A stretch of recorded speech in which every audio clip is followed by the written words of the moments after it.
a-hole for moving to a hotel because my wife's family insisted I sleep on a couch? My wife and I got married last summer. Her family lives across the country from us, so up until this point, I had never actually visited them. But I had met them a handful of times, and we've always gotten along fine. They invited us to come visit and stay with them for a few days, and we took them up on the offer. We flew in yesterday, and everything went well. Her dad and I watched football, while she caught up with her mom and sisters, and then we had a really nice dinner. But things went south at the end of the night when it was made clear that they didn't want me sharing a bed with my wife while in their home, and that they expected me to sleep on a couch. I honestly thought they were joking at first, but they insisted we sleep separately. I had a problem with the implication that I shouldn't be allowed to sleep next to my wife, and I also have a bad back, and a couch did not look the least bit comfortable as they don't have a guest room. After arguing back and forth for a bit, I decided to leave and book a hotel. I told my wife she didn't have to come with me. She chose to stay and I said I'd come back the next day. I went off to a Marriott about 10 minutes away and got a good night's sleep, trying to not let the whole situation bother me. This morning, I called my wife asking when I should come by. She told me her parents want me to apologize for leaving the way I did. I told her that I'm willing to apologize to keep the peace, but they need to acknowledge that it wasn't appropriate to insist I can't share a bed with my own wife. She said she'd talk to them and call me back. About 10 minutes later, I heard back from her and she tells me that not only will they not apologize for it, they are now insisting I need to come back and stay on the couch for the rest of our visit. And if I don't agree to this, I'm not welcome back in the house. I'm pretty livid at this point. I told her that there's absolutely no chance that I will do that, and I am no longer willing to offer any sort of apology. My wife's sisters are now bothering me saying this is just the way their parents are, that my wife is very upset, and that I need to just give in and stay on the couch for the rest of the trip before this turns into some sort of family feud. From my perspective, I don't care what they think, and I'm willing to treat the rest of this trip as a solo vacation, go sightseeing, and meet my wife back at the airport at the end of the week. Am I the a-hole? Now for the top comments. Not the a-hole. What kind of people are these? Are they deeply religious, right-wing evangelical types? Your in-laws are definitely the a-holes. I would never visit them again. Believe it or not, they're actually super liberal Bernie supporters. They do go to church on the regular, but I never expected this sort of behavior from them. This is unlikely to be about religion or politics then. This is about them not respecting your wife as an adult and you as her partner. Not the a-hole. Your in-laws are abhorrent hosts. It's their house, their rules, and their rules are stupid. Rather than fighting a pointless battle, you set a clear and valid boundary, and they chose to take offense to it. They want you to stay on their couch because it's a power play. You staying in a hotel takes that power away, and they can't handle it. The fact that your wife doesn't have your back on this is a giant red flag. Good luck. I just saw a similar story like this on Pet Revenge. Wait until they come visit you, offer them a place to stay, then insist your father-in-law sleep on the couch. Your house, your rules. Not the a-hole. Tell your wife you're going to book your ticket home for today. Ask her if she wants you to change her ticket to go home with you, or if she wants you to cancel it because she'd rather live with her parents forever. I thought about it, but I've already taken the week off and the weather here is much nicer than where we live. I have no problem just spending the week by myself at the beach. Next story. Am I the a-hole for insisting that I know exactly why my sister-in-law wants to come stay with my wife and I before I agree? My wife, 36 female, and I, 38 male, have been married for 10 years and have 2 kids, 7 and 4. My wife has a younger sister, Beth, 25 female. Beth and I don't get along very well, but we are cordial, and she's a good aunt to our kids. Beth got engaged to her high school sweetheart last summer, and their wedding is scheduled for this coming summer. But last week, my wife came to me and told me that Beth wants to come stay with us for a while. I immediately started asking questions because Beth lives over 2 hours away from us and usually plans visits out weeks in advance. My wife told me that it is a personal matter and that I need to respect Beth's privacy in that regard. I asked my wife how long Beth would be staying, and she told me that she doesn't know, and that all she will tell me is that the wedding is currently on hold and that Beth needs a place to stay for a bit. I said that if I'm going to agree to an open-ended stay from someone who I don't get along with very well, I feel like I have a right to at least know why that person is going to be staying with us. My wife told me that it's a personal matter, and that she has agreed with Beth's request to keep it private, and that if Beth wants to tell me about it, she will on her own. I told her that I don't really feel comfortable with that kind of plan and that I would like some more information before I agree to it. At that point, my wife got upset with me and told me that she isn't looking for my approval because she's already told Beth that she can come stay with us. She reiterated that I need to respect Beth's privacy on this and that she needs me to just trust her on this. I told her I do trust her, but that she's asking for a pretty big thing without giving me much information, and that I don't feel comfortable going into something like this completely blind. She said that Beth needs family support and we are the only ones who can give that to her. My wife's dad passed away during the pandemic, and her mom is already in an assisted living facility. She told me that she needs me to just be caring and kind to Beth, and to not bring up anything related to her engagement or wedding unless Beth brings it up to me first. I told her that I don't appreciate being left in the dark about something that is resulting in another adult living in our house for an open-ended period of time. She told me that she just needs me to trust her and be supportive of her sister. I kept trying to get more information, but my wife eventually snapped at me to just stop asking questions because she's not telling me anything else and I need to just shut up and do this for her and her sister. She did immediately apologize, but told me that she needs me to do this for her because it's important and that she doesn't want to hear one more thing about why Beth is staying with us. I tried to ask at least how long Beth would be staying, but she cut me off and said, "What the hell did I just say about questions?"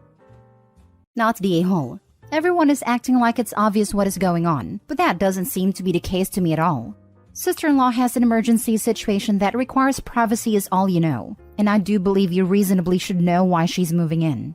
Is sister-in-law in danger? Is sister-in-law afraid of her fiancé or suffering from domestic violence? Is sister-in-law bringing danger to your own household? Is sister-in-law coping with mental health issues? Is your own family properly equipped to provide the help that she needs while maintaining your own well-being? To me, sister-in-law needs to stay with us and the reasons are a deep secret is not sufficient. Yes, there are other plausible explanations such as cheating that are embarrassing that sister-in-law would prefer to keep private. But I believe your wife and sister-in-law should provide more information for you to form your own comfort with the situation and understand what it is you're dealing with. Not to form some moral judgment of the situation, but you deserve a say in this. There is a whole spectrum between we are taking a break, wedding on hold, to domestic violence. At the very least, the wife needs to come clean about what they are doing going forward, both for the husband and the kids in the house. Is the ex likely to come by looking to meet with his sister for either reconciliation or something more nefarious? Are we telling people she is staying with us or is it incognito? If the kids answer the phone and it's their uncle, who presumably they've met, what do they say? What does the husband say if he calls, etc.? Those are the basic safety considerations I've had to consider in the past when friends have had to stay with us. And it doesn't need to get into who was cheating on who or other drama. Just tell him what to expect going forward is a basic courtesy, versus being so mysterious, and basically telling him he isn't authorized to know anything in his own house. Not the a-hole, but I'm pretty sure it is along the lines of either Beth cheating or her fiancé cheating. Also, your wife needs to understand she can't make unilateral decisions regarding things like this.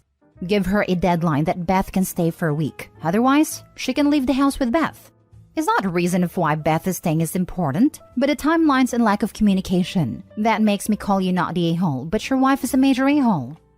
Something tells me that if it was the fiancé who had cheated, Opie would have been told that by his wife. Maybe the shameful secret is that the sister cheated, and that is why the wife doesn't want to tell her husband. Money is on the sister-in-law cheating, hence the don't ask. Next story. Am I the a-hole for refusing to take a DNA test to confirm my fiancé and I are not related because I'm uncomfortable sharing my DNA with big business? So my 27 male, fiancé 26 female is adopted. She was adopted at birth and hasn't had any contact with her birth family. She read an article a few months ago about a married couple who were both adopted and found out they were biological siblings 6 years into their marriage. Now, she's worried that might be us, even though I was not adopted. I've explained to her over and over again that my parents have been faithful to each other, so there is no way we are siblings. She still wants us to get tested, in case there is an uncle or other relative of mine that slept around. She knows her birth mother was a prostitute, and our families lived in the same major city. I think she's being ridiculous. I don't want to waste $200 on us getting tested. I don't want to have my DNA sitting on some database where it can be hacked into. I also don't want my data sitting on a website where anyone connected to my tree can find me. It weirds me out. I told her I wasn't comfortable with her getting tested either, Because who knows what skeletons her biological family has in the closet. I don't want her to find out if she's related to bad people and then be upset. I also don't want half of my future kids' genetic makeup sitting in some confidential corporate database. I told her all of this, but she still brings it up. I may have crossed a line today when I told her she was being disrespectful of my family by indicating one of them may have abandoned their child. She started crying and left, and now she's not answering any of my phone calls or texts, and her sister is calling me an a-hole for saying mean things about her biological family. As far as I'm concerned, they abandoned her, so they are dead to me and I don't owe them any respect. On the other hand, they're genetically related to her, so maybe by proxy I'm calling her a deadbeat too? I still don't want either of us to do the test, but I have a feeling this isn't going to blow over. So am I the a-hole if I continue standing firm and refuse to get tested? Now for the comments. You're the a-hole. Dude, you could just go to your medical provider, explain the situation, and have them run a comparison. It's really not rocket science, and the results don't need to be stored or skeletons unearthed. But it is an easy way to get the answer your future wife is after unsettling her mind. As to the reasoning for the doc, we are thinking of having children and there is valid concern that we are related. Please have our DNA compared. I didn't realize this was an option, but it sounds like a good compromise if it isn't too expensive. I'll look into it. You would have known it was an option if you had looked into options when your fiancé first mentioned her concerns. If it is this important to her, the fiancé could have done the same. You're the a-hole. I was going to go with no a-holes here until I read your last stanza. That is plain mean, man. You are insulting her birth parents while even she doesn't know much about them. Her concerns are also more severe than yours. How could she be feeling safe and happy with you with questions like that lurking in her head? This will definitely not blow over. You'd be wiser to give in. I decided he was the a-hole when he said he doesn't want her to take the DNA test. He's allowed to be private about his own DNA, and he has to respect her choice to share her DNA and find her birth family. He's decided for her that finding her birth family is pointless. You're the a-hole. My dad was a monster. I know that fear of sleeping with a relative, and it's horrible. My father-in-law was also adopted, so knowing that we both had mystery backgrounds prompted me to join their DNA collector of choice, especially before we have kids. Your outlook on adoption is revolting. Pretending it's some easy thing? Wow. And on top of it all, your BS reasons and why she can't do it. She has valid concerns, and you pretending your family is skeleton-free will bite you one day. Break up with her. You don't take her concerns seriously, and I wonder what other concerns you won't take seriously in the future. Opie didn't pretend it was easy. He pretended anyone who gives up their kid is a terrible person, which is so wrong. Last story. Am I the a-hole for not asking my ex for help when my daughter had her period? I do not in any way, shape, or form limit contact or communication between my ex and our kids. My ex works out of town. She works for 2 weeks and then gets a week off. I used to do that schedule as well, but I now work from home as a maintenance planner. When we divorced, I got primary custody of our daughter and son since I was the one available to do the parenting. I have very little interest in discussing anything with my ex. Yes, there is a lot of bitterness and recrimination in our relationship. I loved my ex with all my heart, and while I always thought she was beautiful, it wasn't as easy for other people to see. However, when you are one of a dozen women in a 2,000-man work camp, you get a lot of attention. That's all I'm going to say about that. My daughter is 10 years old and she just got her first period. I grew up with sisters and I am not a complete idiot, so I had read up on what to do. I had also talked to my mom and sisters about it. I had been prepared since she was 8. I gave her the boxes of pads and tampons. I explained to her that it was normal and healthy. I watched a video with her that was a tutorial on what to do. I also asked her if she would like to talk to either my sister or the woman I'm seeing about how to do everything right. She said that she understood and would like to talk to my sister on the weekend. After dinner on Saturday, my sister talked to me about it. She said that I had gotten the basics correct and there was only a couple of things she needed to explain or correct. My ex called to talk to the kids yesterday and afterwards yelled at me on the phone. She called me an a-hole for excluding her from a milestone in her daughter's life. I asked her if it had happened during her week with the kids if she would have told me about it. She said that was the point. It was a mother-daughter thing and that I took it away from her. I said it was a parent-kid medical issue and that made it a me thing. I am a man, so maybe I just don't get it. Am I the a-hole? Not the a-hole. You handled the situation very well and managed to teach your daughter everything she needed to know, as well as redirecting her to people who could also advise her. I don't see the need for you to have immediately gone to tell your ex about her first period, especially considering that it was already happening, although it might have been nice if you told her after you figured it out. Anyway, well done. Seriously, if every father/brother/man treated their daughters/sisters with such respect, the world would be such a better place. Not the a-hole. It's a natural and normal part of your daughter's life. You are her parent and guardian. Your daughter can decide to share that info or not. You did absolutely nothing wrong tending to her immediate needs. Exactly. With my first period, my mom told my entire family, excluding a few uncles. It was already embarrassing, and once she told me who else she told, I wanted to die of embarrassment.